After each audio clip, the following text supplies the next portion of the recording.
riding superstars, welcome to Wednesday Wrap Up. Today I'm answering a question of when do you know it's time to retire your dressage horse and time to get another one.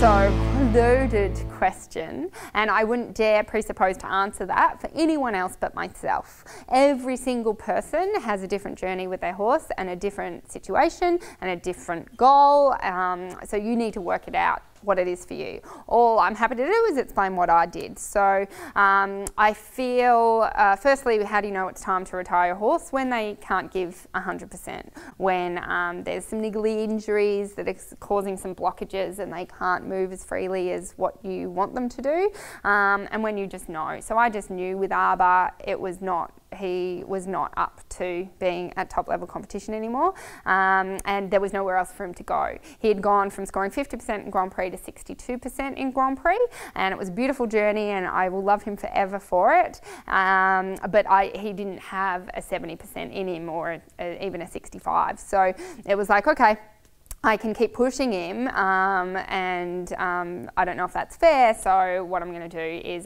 he was still really sound and really great, so we leased him out, and he's still doing lessons to this day. And I think with my old horse as well, same thing, I rode him to a certain point, then I leased him out, and then he did lessons, and he kept going till age 23, and you look at him now and he doesn't do lessons anymore, and they get that when they get older, they get that sway back, and they just look, you know, old.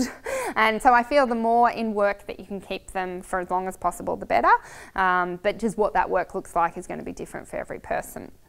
In terms of when should you get another one, I like to plan that I always have something to ride. So I had 2 kids, they're 2 and 4 now, which meant that there was going to be times where I couldn't ride, and I definitely couldn't ride young ones. So there was that kind of change in that block of time, which meant that I didn't have a big team of horses. I'm now building that team up again, and by the end of this year I will have 2 horses in the small tour, Pre St George and into 1. I will have 1 horse in the medium, and I'll have 1 horse in the novice.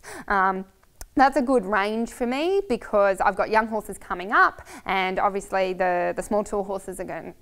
The goal is and the aim is to get them to Grand Prix, and I always want to make sure I have, you know, 1 or 2 horses in Grand Prix, 1 or 2 horses in the small tour, and 1 or 2 small ones. Ideally I don't want to ride more than 4, so that means 1 of each, but that's my journey, my goals, my plan, and that fits in with my life. I know it's not possible for a lot of people to ride 4 horses a day. They've got to go to work, they've got to do other things, and maybe it's not super important that they do that. I, for many, many years, only had the 1 horse or the 2 horses. So that's absolutely fine as well. I think if it's possible, don't have to, but if it's possible, having 2 horses at different ages and different levels of training is always going to be good for you. And obviously if something happens to one, you've still got the other.